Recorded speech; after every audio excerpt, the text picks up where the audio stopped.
से पिला को कौन सतरे से भविष्य को नष्ट करने चेष्टा करते जीवन को बर्बाद करने चेष्टा करते से कौन कौन कर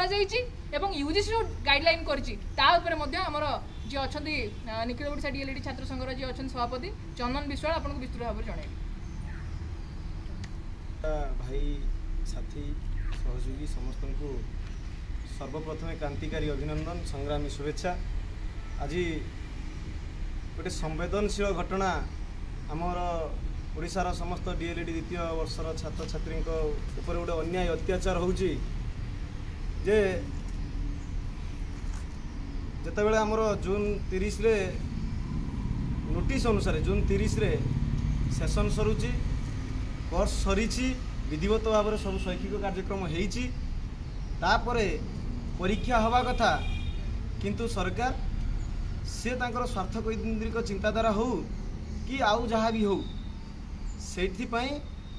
आमर परीक्षाटा घुंचे गोटे इंटर्नशिप एक्सटेंडेड इंटर्नशिप आड़े कि आमको कोरोनार मरण जनता भितर ठेलुंट ता सहित आम जीवन गोटे बहुमूल्य गोटे वर्षर समय को नष्ट कर तेणु आज सब दुखर कथा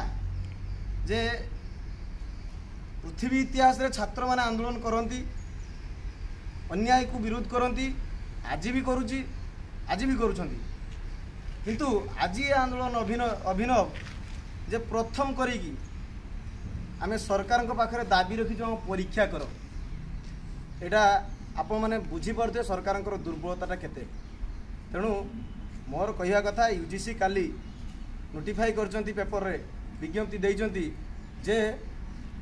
अगस्ट रे परीक्षा सरू सेप्टेम्बर रे रिजल्ट परिप्रकाश हो अक्टोबर रे नुआ सेशन आरंभ हो।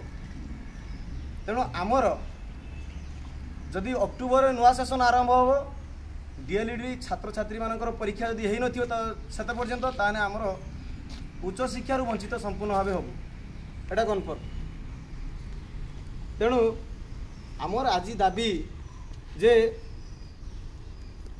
आमर परीक्षा एवं परीक्षा फलर प्रकाश तारीख आगुरी भी देचु लिखित भाव में आम दाबी पत्र देचु आज भी कहूँ प्रेस मीट माध्यम आमर परीक्षा फल प्रकाशर तारीख 21 तारीख सुधा डिक्लेयर कर नहले आमे आज डिक्लेयर करुचु निखिल ओडिशा डीएलईडी छात्र संगठन तरफ घोषणा कराउची जे